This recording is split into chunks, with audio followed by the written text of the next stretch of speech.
So, hello again for this further session in our Symposium 2020, A Year Without Public Space, Reflection and Outlooks.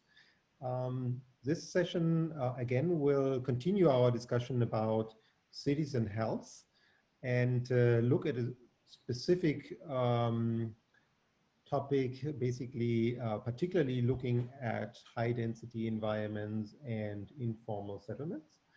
And we could have three great speakers for this session. And as moderator, we invited Greg Muse. Greg is joining us now from Brisbane. He's a lecturer at Queensland University of Technology.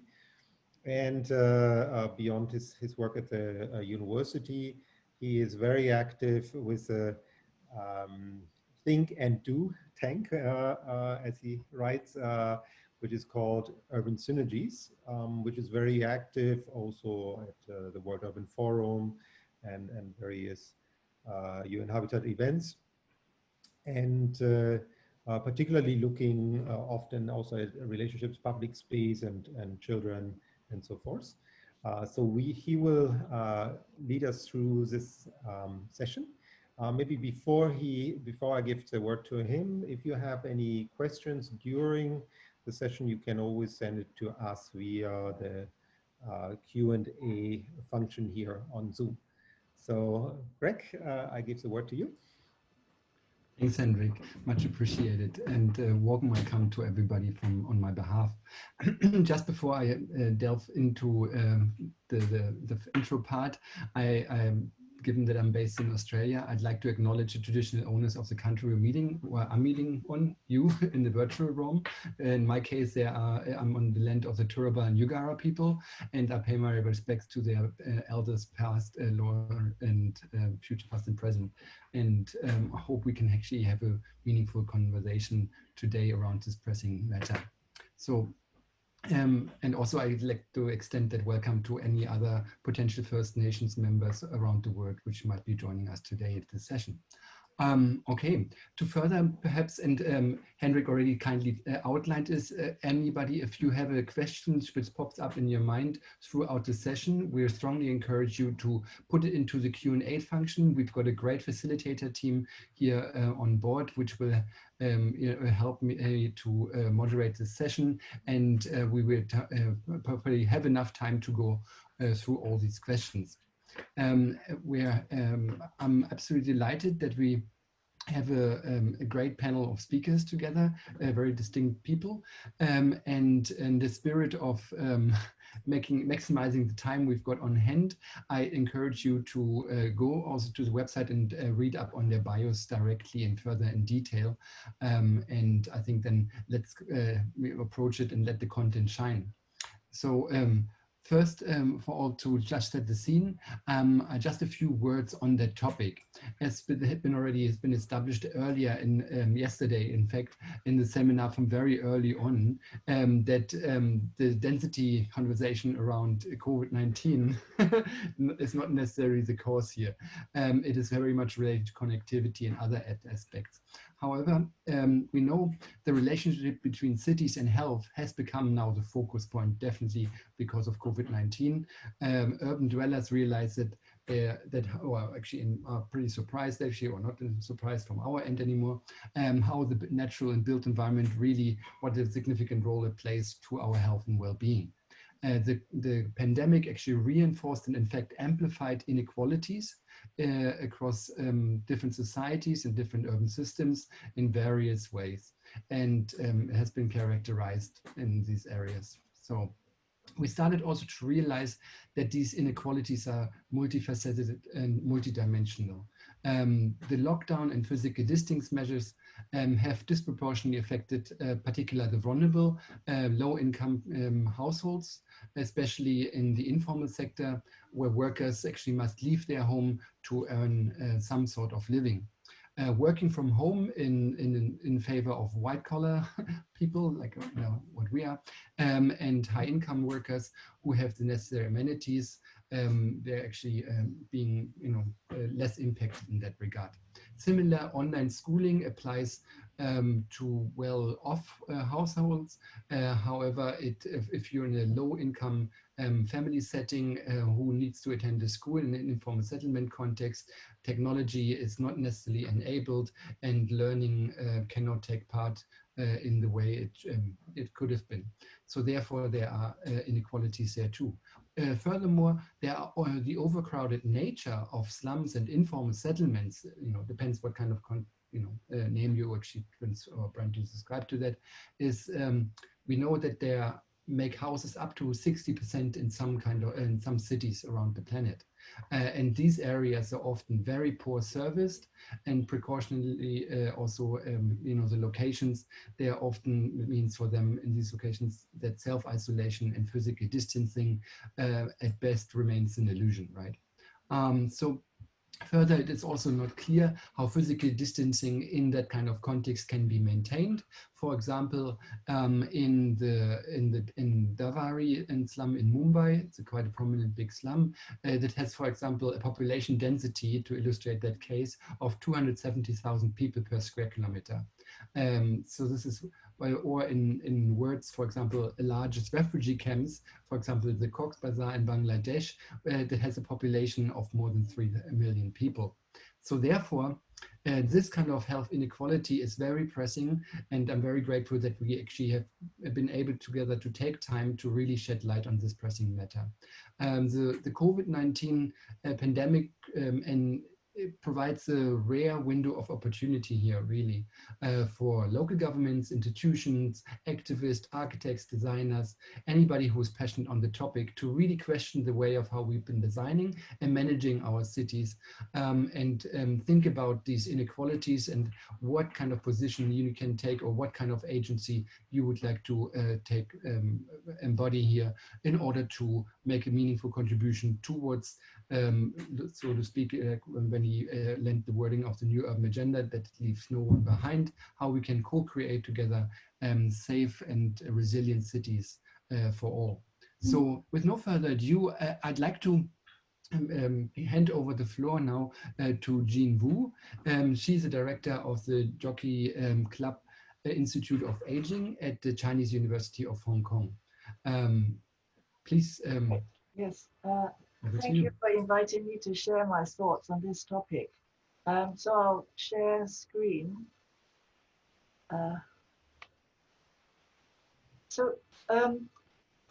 I'm going to speak from an aging perspective because everyone knows that population is aging all over the world, and older people tend to move into urban areas. So cities are very important. And everywhere there are health inequalities. There's a social gradient in health outcomes in all populations. But unfortunately, the older people tend to get neglected because thinking is, well, they're old, and so they have diseases and they have disabilities, and we can't do too much about that, and they're poor. So it tends to be a very much neglected area. So I'm going to speak from that perspective. What can cities offer older people in terms of design, urban planning, how we build buildings?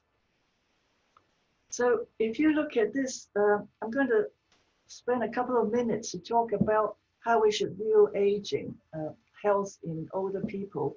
We all know that personal factors, all these lifestyles, socioeconomic, psychosocial, affect your health. So we will all want to age well. And if we look at population level, we can measure mortality, disability, life adjusted years, productivity loss. But individual level, we can talk about diseases and function. Now, this aspect, environmental factors can affect these outcomes, perhaps to the same extent as personal factors. And yet, relatively little research has been focused on that.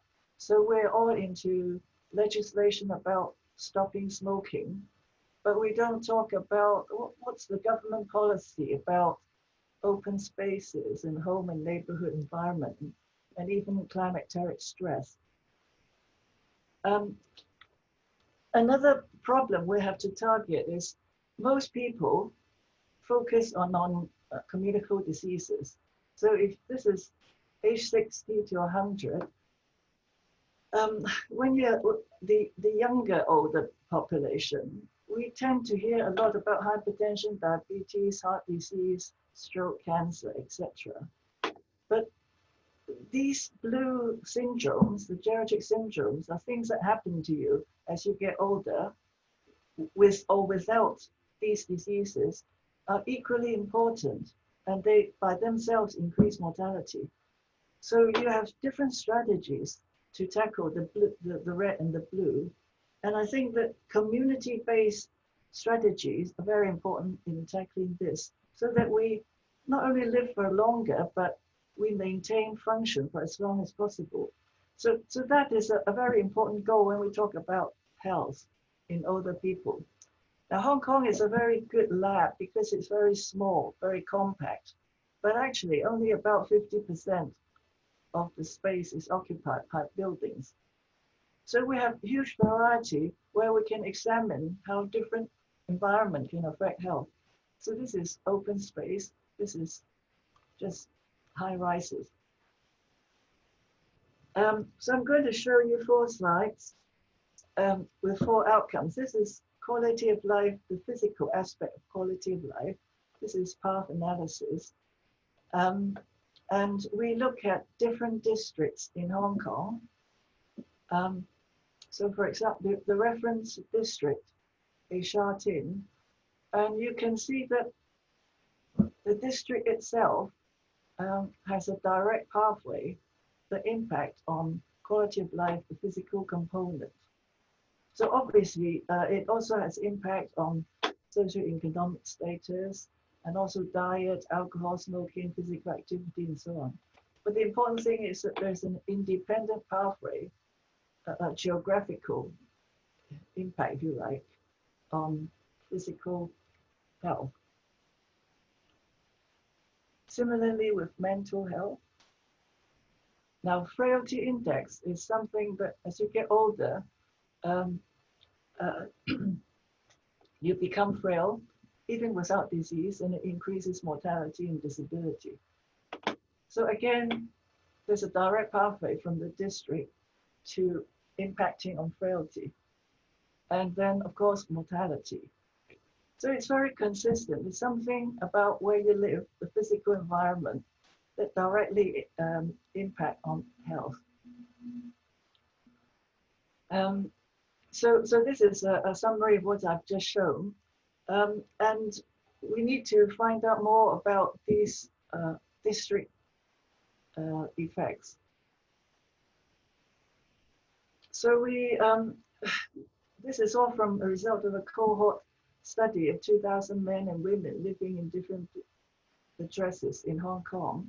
If you look at green space, the relationship between green space, frailty, and mortality, if you live within near some green space, you have a reduced risk of being frail. And why is that? There are lots of reasons. We didn't go into that, but if you have more space, you're more likely to socialize, become less alone. You can do physical activity. And also the trees, maybe the air is better, less air pollution. We don't really know, but it's obviously there is an effect there. And then similarly, we have the same impact on mortality. If you live near green space, mortality is reduced. The effect is stronger among men and women. So with these two, if you have policies about coping with increasingly older populations, this is important in urban planning. Now, specifically for walking, you can walk without a huge green space. So making your neighborhoods more walkable is also important. And then there are lots of studies showing that the walkability with health outcomes. And then there's also a software to assess the health economic assessment tool, which integrate impact assessment of active travel, walking and cycling. So it takes into account the health benefits of walking and cycling with risks associated with this activity. So obviously injury, but air pollution and carbon emissions and so on. So you can have a model to calculate the health economics of providing more walkable environment. We also did a survey of the covering the whole 18 districts of Hong Kong to ask people, older people, what they thought about certain aspects of the environment. These 8 domains are ranked by called age-friendly city domains that the WHO put out a few years ago. So one of them was outdoor spaces and buildings, and it's okay. It's not top, it's not bottom, but focus group, they have some comments that they would like to have more parks, green spaces, outdoor spaces as a age-friendly feature, barrier-free facilities for outdoor areas and buildings. And currently, these are some of the problems in Hong Kong that they come across. So these,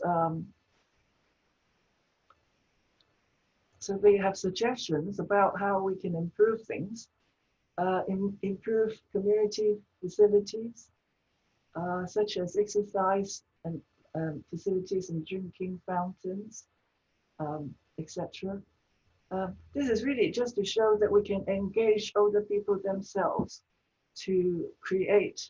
I think it's a very important component in planning, so that we can, if it planned together, then it's going to be more relevant. So this is a slide borrowed from Professor Ng Kam to link a whole lot of data about nature and emotional well-being. So if we were going to promote well-being, particularly mental well-being, nature is important. And I talked about space earlier. They're mainly green space, but blue space is also very interesting because water has different aspects, and there are lots of drainage and rivers running through Hong Kong. This is actually not Hong Kong, but it's just to illustrate the blue space concept. And then what about if you're sick? The design of your hospitals. So this is a design for the Queen Elizabeth Hospital in Adelaide. It's just to show you it doesn't look like a hospital, but if you stay there, you can, quite likely you'll recover quicker. So this is a garden that people can wander around, palliative care setting. And if you have a room after operation, you're supposed to get up and walk. I'm sure that if your room is like that, you will get up quicker and speed up your rehabilitation. So this aspect is not emphasized too much. So if we look at hospitals and also OH homes, I think this aspect is very important. And if we can't have the real tree, what happens? You can have virtual, can project things, all these new technology, right? So this is from Australia. So I think this is a really good thing to have a livability checklist. So I won't go into this in great detail. They have a website. And I'll just finish off summarizing that construction and design of open spaces in a dense urban environment is going to contribute to health outcomes, particularly for aging populations. The optimum size, nature activities to be incorporated need to be determined through action research. So I'll finish my sharing here. Thank you. Thank you very much, Jean. Deeply insightful, and particular demonstrating the health, the role of the built and natural environment and blue spaces as well for health. So also heartwarming to see that you're pointing towards some of the checklist which have been developed to actually help built environment professionals to guide them towards some of the preventative infrastructure, so to speak, or supportive infrastructure, and you pointed already nicely out, for example, water bubblers and so on. So before we going into into the Q&A, I think we'll be doing them together towards the end. I'd like to invite our next speaker, Wael Sino, from UN Habitat, and he's based in Lebanon, to have a contribution and share some of his perspectives with us today. Thanks, over to you. Thank you, Gregor and the team for organizing this interesting webinar and for actually inviting me. So today I'll be talking from Lebanon's context. Next, please, Hendrik. Mm-hmm. So I'll be talking about the tragic incident that happened in Lebanon on the 4th of August, which is the Beirut port explosion. Next, please. I'll be giving first a brief overview about what happened, then about the coordination structure in responding to the explosion's impact. Then I'll be talking about the rapid building level damage assessment that was conducted, and then about UN Habitat Lebanon's medium-term responses. Next, please. So these photos show the before and after of the Beirut explosion at the port. So I'm not sure if you already know, but the Beirut port explosions took place on the 4th of August in close proximity to the city center with its historic core, vibrant commercial districts, and dense urban neighborhoods, many of which are actually very vulnerable. It resulted in over 200 deaths, 6,500 injured, and 7 missing. The blast caused material damage to an estimated 77,000 apartments located across 10,000 buildings within a 3-kilometer radius of the blast, impacting around 300,000 people. Also, the entry point to more than 70% of Lebanon's imports, the port blast has also affected the availability of goods in the country. Next, please. So, Lebanon has governorates, out of which 2 governorates were highly affected by the blast, mainly Beirut Governorate, where we have Gemmayzeh, Karantina, Mar Mkhail, Jaytawi, Kermel Zaytun, and Marfa areas who were highly affected. And we have Mount Lebanon Governorate, where we have Burj Hamoud, Sin El Fil, Jdeid, Zala, and Jal Dib areas which were also very affected by the blast. So complete destruction of buildings and infrastructure was reported within a 3-kilometer range from the port. Buildings up to 8 kilometers from the explosion were also reportedly very damaged. Next, please. It is good to note that the explosion came in the midst of a deep financial and political crisis, violent protests, and the resignation of the government of Lebanon on the 10th of August. Coping capacities of people and services were already stretched due to the refugee crisis, an economical, fiscal, and financial crisis, and the recent increase in confirmed COVID-19 cases. Regarding the basic services and needs, food, fuel, and electricity, as well as other non-food items, were already expensive before the explosion due to hyperinflation and the loss of in value of the local currency. So if we want to talk about the priority needs after the explosion, there were mainly shelter, talking about rehabilitation, minor repairs, and cash assistance, livelihoods, health, especially in light of COVID-19, and food insecurity. Next, please. These are some photos from the impact of the explosion. These are very known two towers in Mar Mikhail, where the main facades and all the residential units from the inside were highly deteriorated. Next, please. It is good to note that the most affected areas, which are Gemaiza and Mar Mikhail, host a numerous number of heritage buildings that date back from the 1920s. These areas are both residential and host pubs and restaurants, and they are the vibrant heart of the city. There used to, like lots of tourists actually were used to come to these areas and visit them. And according to UNESCO, almost 600 heritage buildings were damaged by the blast, and 60 are at risk of collapse. Next, please. These are further photos showing how the heritage buildings were either partially damaged or collapsed, and it is very heartbreaking because like these are the charming aspect of these areas. Next, please. This is Lebanon's map. The red dot is the location of the explosion. The orange part is Beirut Governorate.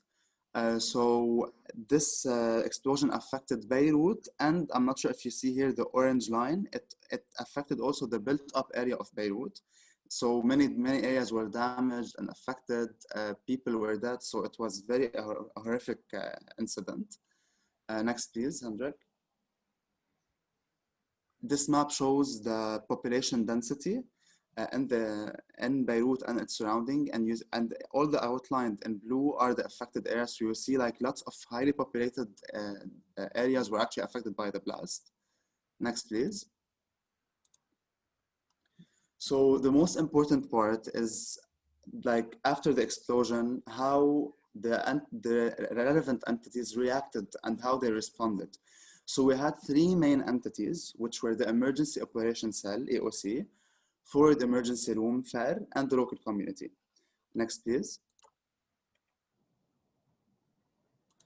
The Emergency Operations Cell is a coordination mechanism established by the UN, led by resident and humanitarian coordinators, together with the Department of the Prime Minister's Office, with participation from across the humanitarian community. A coordinated response is being rolled out with immediate needs prioritized. If we see here, we have several sectors which are being addressed after the blast, which are the protection, emergency telecommunications, food security, health, logistics, shelter, and WASH. UN Habitat is co-leading the shelter sector response under this mechanism. Next, please. The Forward Emergency Room is a central operation team formed of representatives from key entities and specialized establishments. It is led by the Lebanese Army in close coordination with the Lebanese Red Cross, Beirut Governorate, Beirut Municipality, High Relief Committee, and Ministries of Health, Social Affairs, Public Works and Transport, Communication, Energy and Water, and the Civil Defense. It orchestrates disaster relief efforts across all key activities from immediate support, such as food, medical care and shelter, and cleaning up and rebuilding. Next, please. And the most important entity who responded to the blast and had a very high and big impact was the local community. So exactly after the blast, all the people from the local youth, CBOs, CSOs, local NGOs, they all went to the streets and started supporting the affected families. From cleaning at household and communal spaces levels to food distribution, cash assistance, calling for donations, they were trying their best to get the maximum support possible. They were all coming together to have an immediate response to the blast and support all the communities. They were actually bringing, next please. Here we see photos of the local youth on the ground. They brought their personal cleaning equipment, started cleaning the streets, the people, removing all the glass. So for example, my house was destroyed as well. So I had like 20 volunteers in my apartment helping me. So I was telling them like, what motivates you? They were like, I remember this sentence very well. Like, we have to come together. It's always up to us to rebuild our city. So it was very heartwarming to listen to these volunteers and seeing them all supporting us with our apartment. Next photo, please. These are further photos showing the different type of assistance.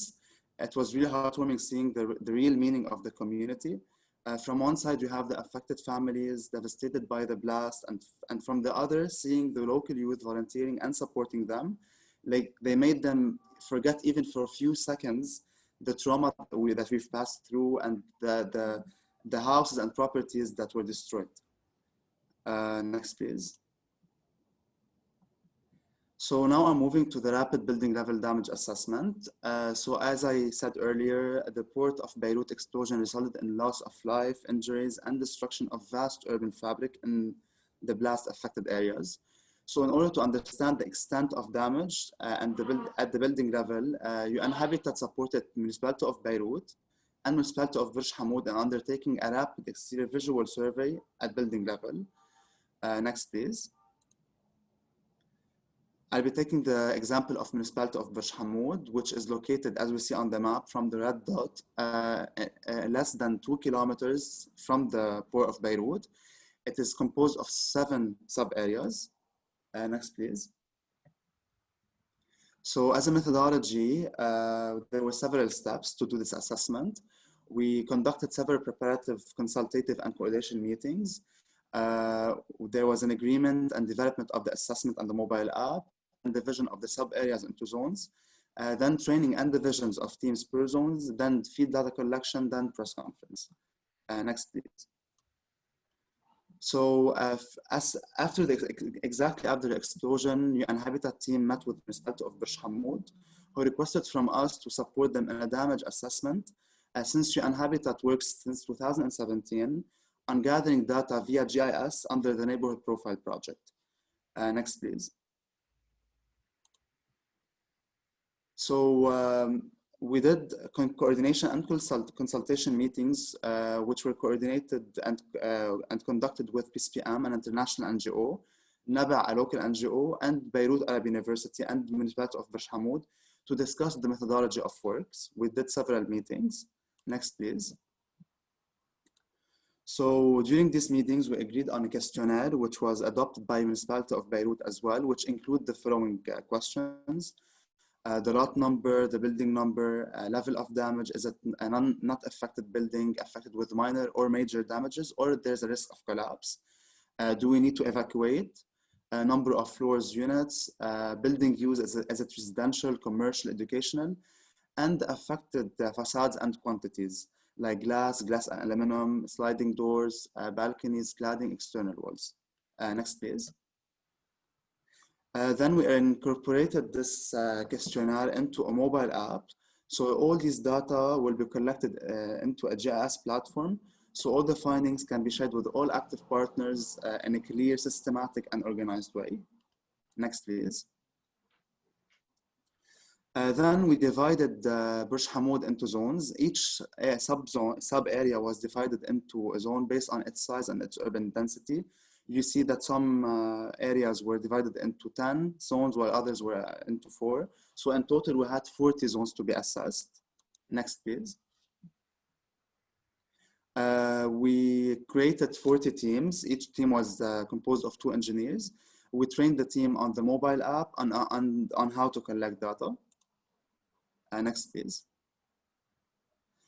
Here we see photos from the data collection phase on field. We had also municipal police with us to support us on ground. Next. Then on the 18th of August, the Municipality of Burj Hamoud invited all active actors to a coordination meeting to discuss the ongoing efforts and to ensure a comprehensive and well-coordinated response to the blast between all active actors. Next, please. So as milestones, from 7th to 11th of August, we had all the preparation works as in meetings, assessment, finalization, and incorporation into mobile app. And from 11th till 31st of August, we did the data collection and analysis. And the next slide, yes, next please, we see the findings of the assessment, which are shown on the map. We assessed almost 3,900 buildings, out of which 51% turned out to be affected with minor damages, 43% weren't affected, 5% were categorized as restricted use, and then five buildings were collapsed. Next, please. So these findings will inform the ongoing blast response, recovery, and reconstruction of the impacted areas. The data is intended to inform prioritization of interventions and to highlight the most affected areas in Burj Hamoud. Next, please. These are the cover photos of the two reports that were published, the two rapid assessments. I will share the links on the chat in a few. Next, please. Okay, so moving on to the medium-term response, we have five ongoing projects. One is minor repair works, one cash for rent, health facility rehabilitation, schools assessment, and Robin initiative. Next, please. I'm going to move a bit faster because I still have a few minutes.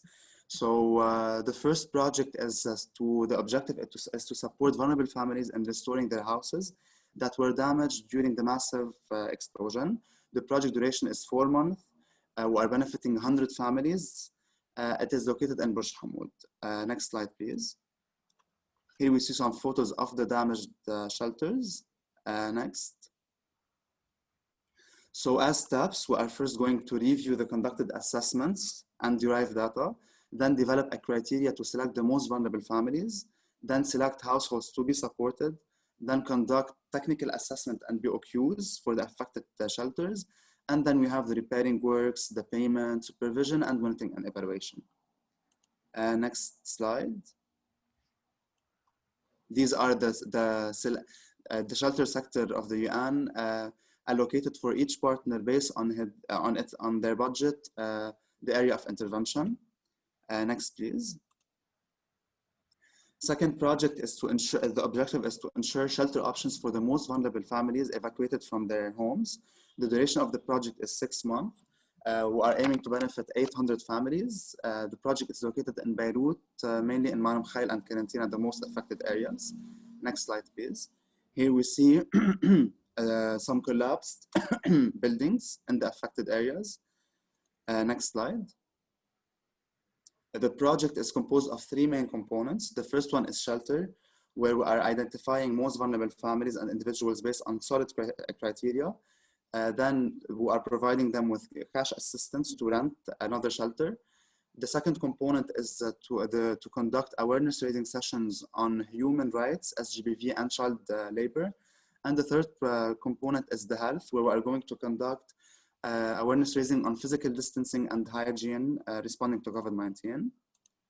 Next slide, please. This project aims to rehabilitate the National AIDS and Tuberculosis Programs facilities in Lebanon to ensure continuity of care and prevention in response to COVID-19. So this project is a very important one because after the explosion, because people in the response to the emergency situation, they weren't taking precautions when it comes to COVID-19. So the cases, there was a high rise in the cases from 50 cases per day to 500.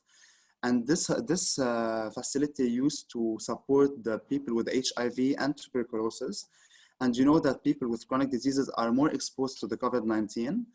And since this facility shut down since the explosion, so it was very important to actually rehabilitate it. So now we are going to rehabilitate in order for it to be again operational and support these people with chronic diseases. So next slide, please. Yes, these photos show the damages after the blast.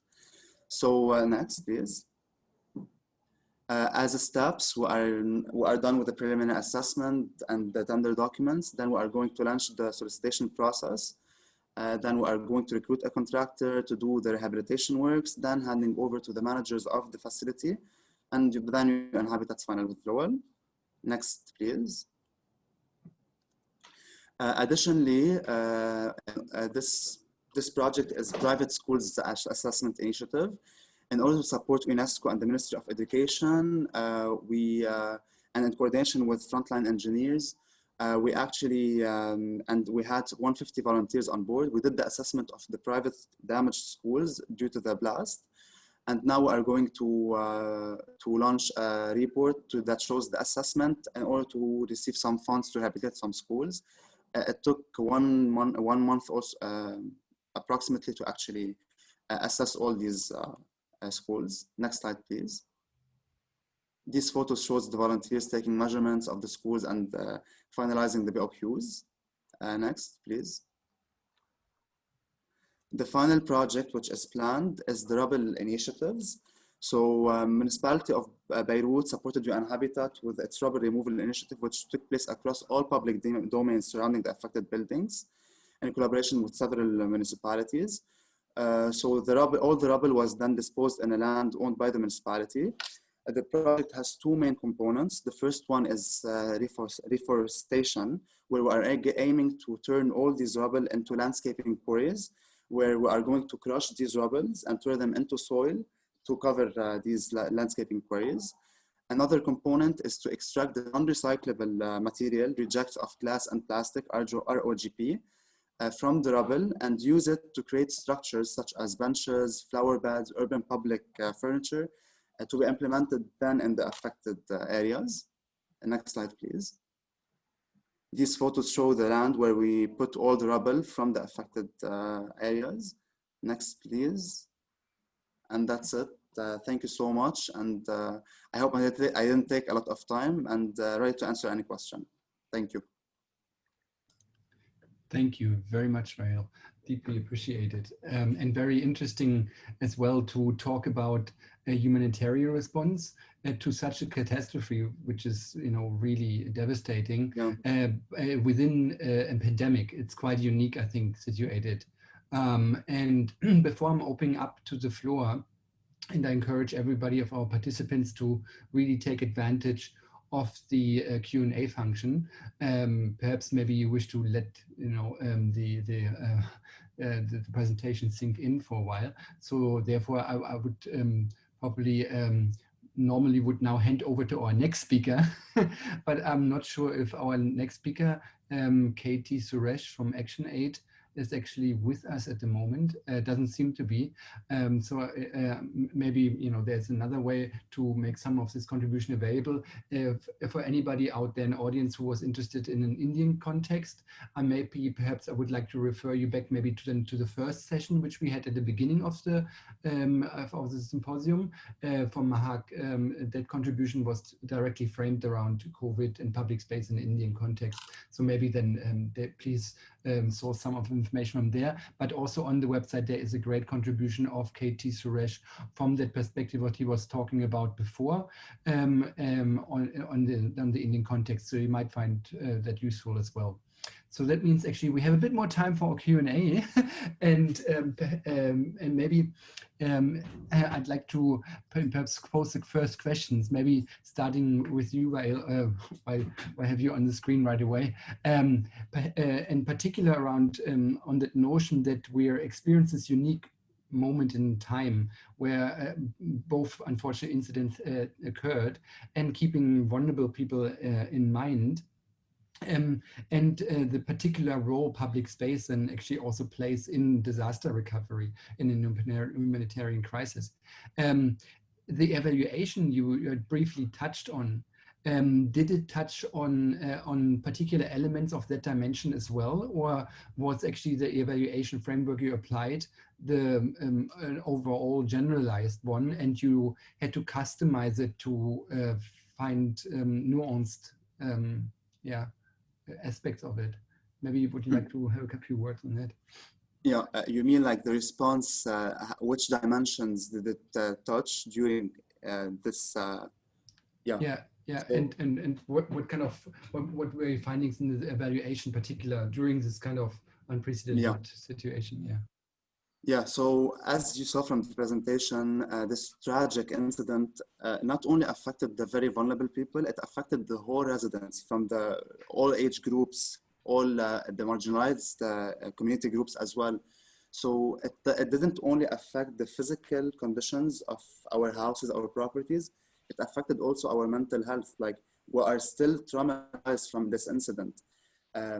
Okay, a very fast response when it comes to help the cleaning with the people, supporting them with the removing of the glass and rubble is very helpful. However, people, and especially the Lebanese ones, because they were passing through a lot since 2019, from the resignation of the government to the protests to the financial crisis to the COVID-19. So Lebanese people already passed through a lot. So this incident came in a very like wrong timing, you know. It shocked all of us, and it was very devastating. So, but the very important part during our observation and our assessment on ground was the power of the people as well. Like they were very devastated, and their mental health was really partially destroyed. But they always has this aim to actually, and objective to actually support the people no matter what state of mind we are in. We want to help each other because we only have each other to rebuild our city and to regenerate our spaces, our preferred areas, especially that the affected areas that were the most destroyed ones are, as I mentioned earlier, the vibrant heart of the city. Like they are the residential, and they host these beautiful heritage buildings that are very charming, and at the same time they are the areas where the youth visit. Like they have pubs, restaurants, they're very vibrant. So it was very sad on all levels, you know, from the location, from the effect on the people, from the destruction that happened. So as a summary, the people, the local community specifically, was the key response to this blast. Because directly after the blast, it happened on the 4th of August. On the 5th of August, it was really like shocking in a beautiful way. We saw all the people, all the youth, like even the elderly, they were all on ground with their cleaning equipment, cleaning the streets, going to each residential units, helping the people, giving them money if needed, food. So yeah, for me, this is the most important entity, because people will recover their city, people will regenerate their public spaces, people will always make the difference. Of course, we have the government, we have other local actors, but it's the power of the people. This is my personal opinion.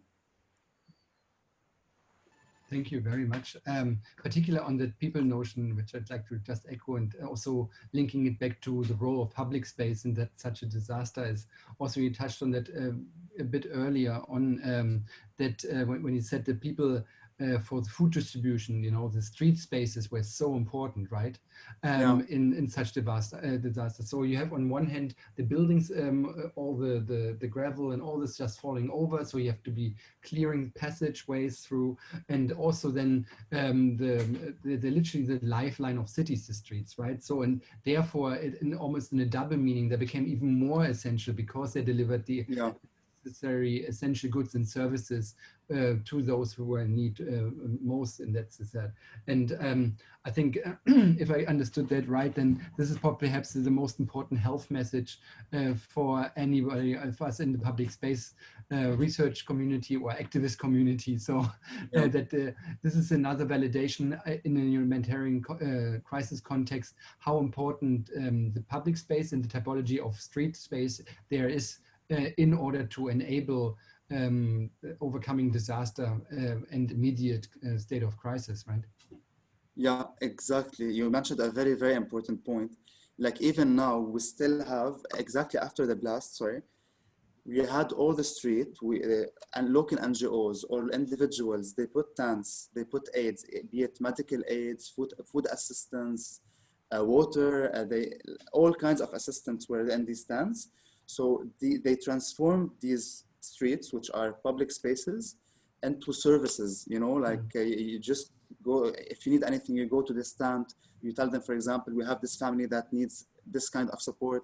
So the local NGOs, the private sector, the people all played a very important role in transforming also these streets into sources of services to the affected people.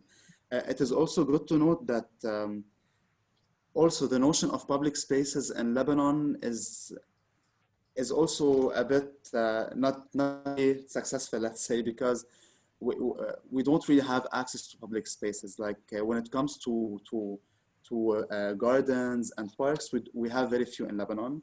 Our streets are also, like, for example, the sidewalks, most of them are deteriorated, or you have, because of the high density cars parked on the sidewalks. So the accessibility, we have a big accessibility problem. So this transforming the streets and reclaiming them for the people, it happened twice. First one in 2019, where we had the big protests in Lebanon. The people, I also wrote a paper about it, the people reclaimed their public spaces, be it the streets or the public facilities that were inaccessible. People actually reclaimed them during this uprising in 2019. And now during the explosion, they transformed all these streets, the public stairs, to put actually all the needed equipment, all types of assistance. So we see always that the people are going into the public spaces to serve their purposes. So it's a very important topic, this one. Yeah. Thanks.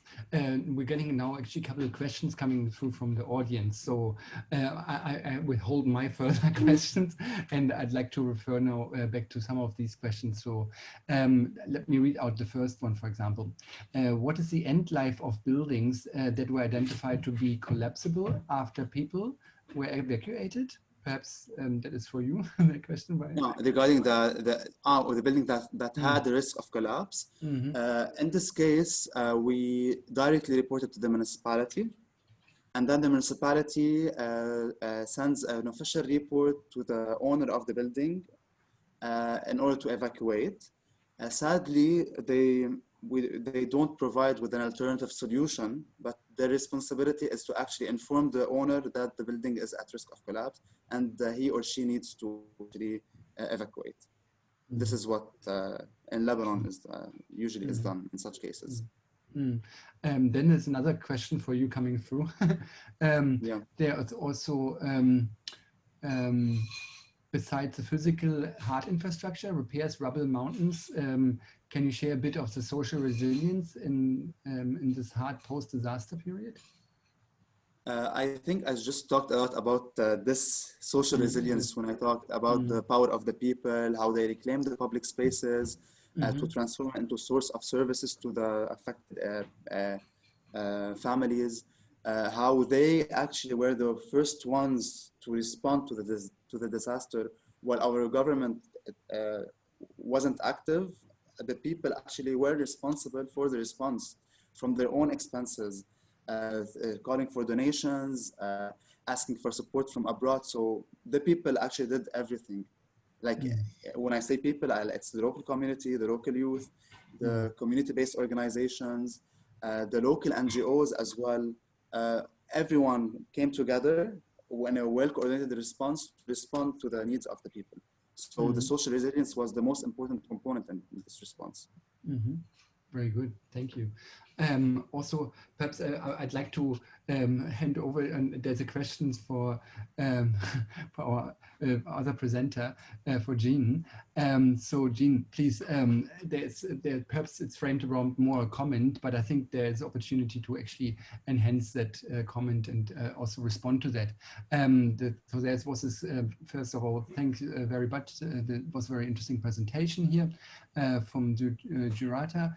Thank you. It is good to hear about the presentation on aging in Hong Kong and the impact on the built environment, as well as the need for high quality public space in Hong Kong urban areas. But we also need to find ways so that people can visit the country parks more often. And I think it's quite interesting in such a high density city as Hong Kong, how much there is actually open space on the hills protected for recreation and leisure activities. And also the person asked further here, perhaps we can provide accommodation to the country parks for overnight stays and residents so they can enjoy holidays on the weekends. I'm not sure how that would work in the Hong Kong context. Maybe perhaps you can iterate on that notion a bit further. Yes, the non-built up parts of Hong Kong, there are lots of trails and people run marathons and so on. So it is developed in the sense that they're well demarcated trails and bus stops at the beginning and end, and it's quite well known. And in fact, during COVID-19, it got very crowded because everybody went there to escape, as it were, for exercise, because they couldn't do it in the urban areas. But from the point of view of, but there are no roads, obviously, because they're trails. You don't want to put concrete paths and allow cars and so on. So you have to be fairly fit before you can make use of it. So the camps and so on, because some of it's quite steep in some areas. So then you're left with areas that are not so hilly, by the harbor, by the sea and so on. So the government has built holiday camps there. And then there's one area where it used to house the Vietnamese refugees. They've converted it into a camp, an OH home plus, a camp where old people can go. So the view is pretty good there. So I think that within the geographical terrain of Hong Kong, there is this idea to make the best use of these country parks, as it were. But it cannot be built on because of political reasons. I mean, the reason why Hong Kong is so dense is because you can't I mean, if you want to infringe on the edge of country parks, you're not actually taking away anything from the green perspective, because there's half of Hong Kong is country parks. Then you can be less dense, but then politically it's very difficult. There's a lot of objections to encroaching on a tiny bit of the country park.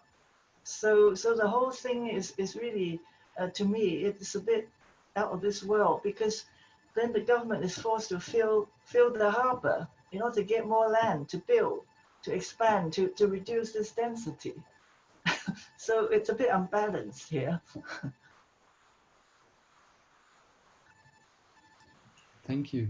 And perhaps probably following up on that notion is what came in my mind is, particular in an aging context, is often that people in vulnerable positions, they also have a higher need of amenities close where they actually would like to recreate as well.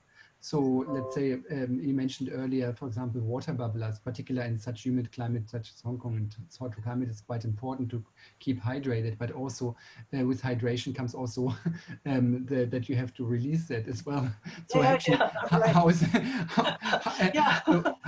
have you done any research on that? How the impact is there? That's very, very important, okay? Because we've done focus groups, and in our age-friendly city project, we talked to a lot of people, and they all like to go out. So when they talk about parks, they always invariably mention, are there any public toilets? So if they go for long walks, they have to map out the route according to the availability of toilets. And furthermore, these toilets have to be toilets that they can use, rather spacious and not where the seat is not too low, and handlebars and rails and so on. So it is very, very important when we're designing space, green or blue or whatever, to bear that in mind. Because if you don't provide that, people won't go because they're too anxious and they don't drink. Yeah, right. They get dehydrated. So in that regard, the devil lies in the detail in that regard, and puts it back onto the designer as a responsibility to accommodate that. But also, secondly, it touches on a very important element within COVID-19 restrictions and the health requirements now, because maintenance and sanitation, right? So these are infrastructure pieces that have to be proper maintained and have to be now more clean than ever before because of the pandemic environments. What is the current situation there? Have you got any suggestion there to designers, policymakers in that sense? Well, I think so. Interestingly, in the UK, for example, they felt that they could not keep up with the sanitation requirement in public toilets. So what do? They shut them all down, which makes things worse. So people cannot go out. So in Hong Kong, I think the shopping areas, they kept the public toilets quite well provisioned with sanitizers and so on, because they hope that people will still go to shopping malls. So if you want to walk around a shopping mall, it's fine. But in the open space, in the park, they cordoned off a lot of the play areas, so the children don't go, so the grandparents don't go. And basically, if you go, there's nothing much happening, no signs of life. And because you can't gather in a group, the usual exercise classes have all shut down. I think at one stage it was like not more than 4 people. I think now it's not more than 6 people in groups in the spaces. So I haven't, but nothing much happened to the toilet. I didn't really see whether I think they would have kept the hygiene going because it's a government requirement. So I'm sure the toilets were up to scratch, but but nothing much happened. It's interesting also when you think about post-pandemic to what we will come back and how that might actually affect some of the ways of how we interact and use certain infrastructures as well.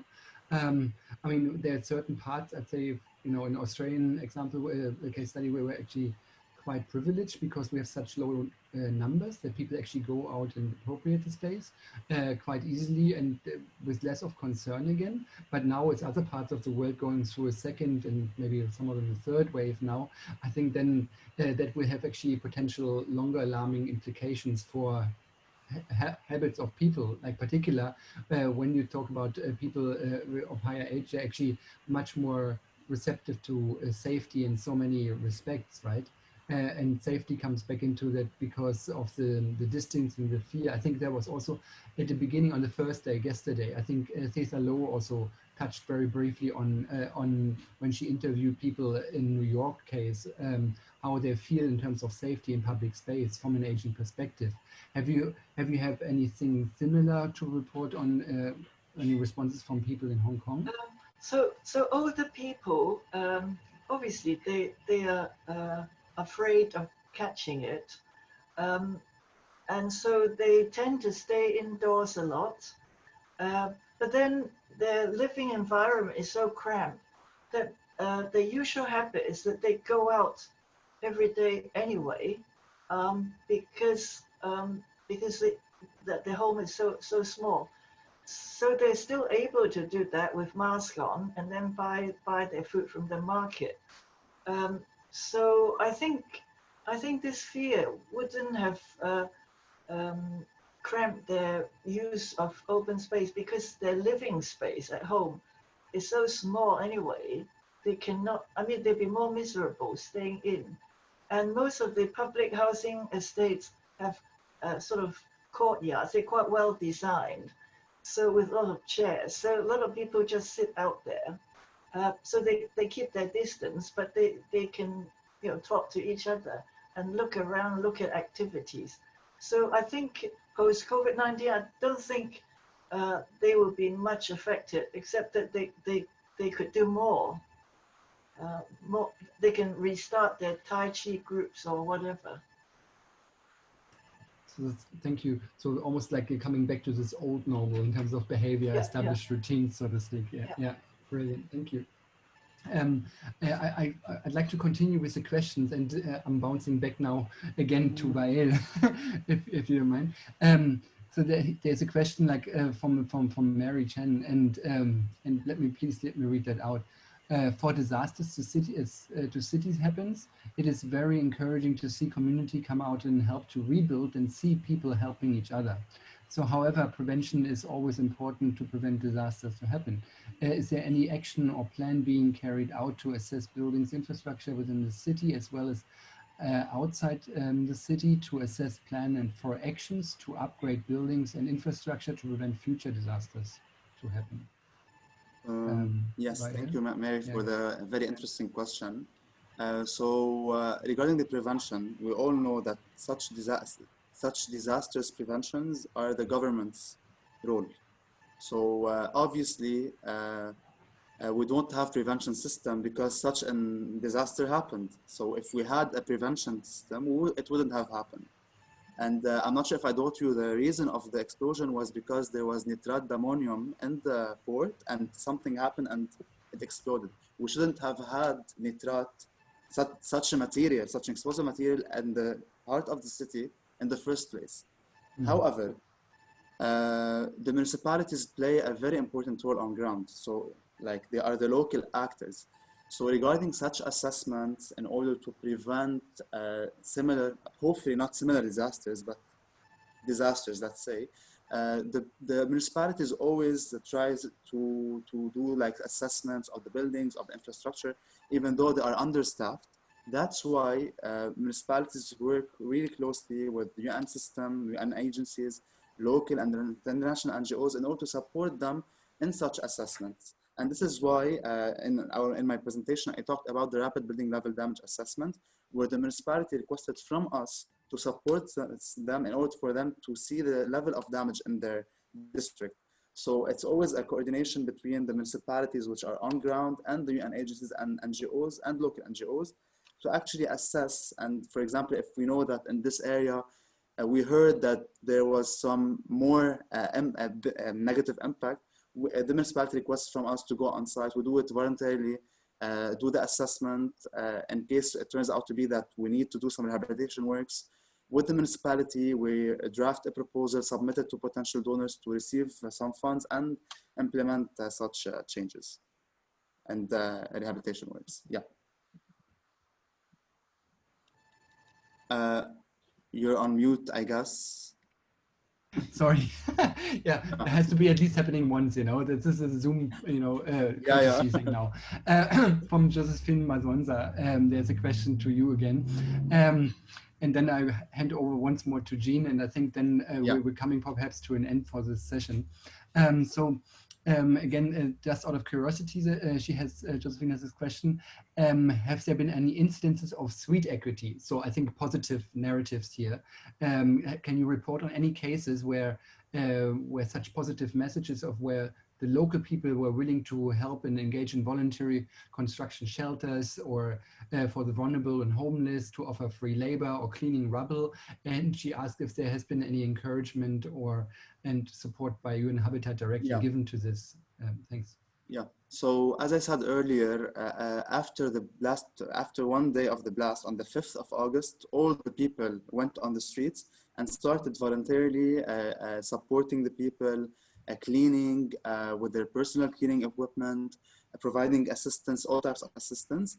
And for the past 2 months, the people were also from their own money constructing and rehabilitating some shelters.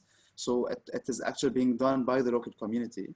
Regarding UN Habitat's role, yes, we went on the ground with the people and we started, all UN Habitat Lebanon staff, we started cleaning with the people. We wore our UN Habitat t-shirts and went on ground and started cleaning. When it comes to rehabilitation, we either do it from personal initiative or through a project. And now we receive funds for some projects. So now we're actually implementing some repairing works through these funds and projects, and in close coordination with all active actors, be it local NGOs, individuals from the affected areas, community activists, municipalities. So we bring all the efforts together in order to have a very fast response and a well-coordinated one. Thank you. That's really insightful. And on that notion of the actors and stakeholders out there, I have one more question to Jean in the Hong Kong context from Mary Chen. And she was wondering, for example, that most elderly people in Hong Kong prefer to live in their own homes if possible. Of course, you know, having independence and high age is very important, and also live with their family. But there's also a lot of elderly which live actually and old people which live alone. And so then we're talking about loneliness and mental health as well, particularly here. And she even refers to some of the old people which are too weak to walk on their own.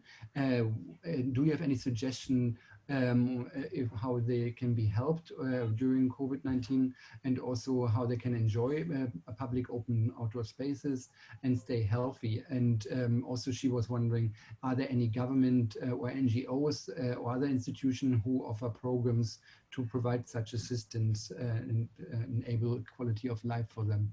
Thank you. Yeah. So the older people who live alone, if they're so weak that they cannot walk,